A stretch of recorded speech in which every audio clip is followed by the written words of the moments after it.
Hi bro. Hi bro. What is your name? Name? தெரியலையே. Each day they call me with a different one.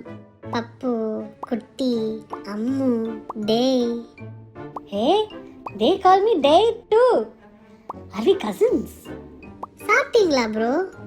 Just had food. You? Me too. That is the problem. Problema? Yeah. After eating all this function food, tummy is working at level 5 EE now. 5 EE? Extreme explosion. Teddy இருக்கும்போது no worries no. டெட்டியா? சாகர நிலைமையில Teddy பேர் வச்சு நான் என்ன பண்ணுவேன்? டேய், Teddy பேர் இல்லடா, அது டெட்டி டயப்பர். வர்த்தா ப்ரோ? செம்ம வர்த்து. 10 மணி நேரம் ட்ரைனஸ் கேரண்டி. அப்படியே சாஃப்டா டெட்டி பேர் மாதிரி இருக்கும். எனக்கு என் பேரே தெரியல, ஆனா நீ டயப்பர் பிராண்ட் பேரெல்லாம் ஞாபகம் வச்சிருக்கியேடா. உன்னை கசன்னு சொல்லிக்கிறது ரொம்ப பெருமையா இருக்குடா.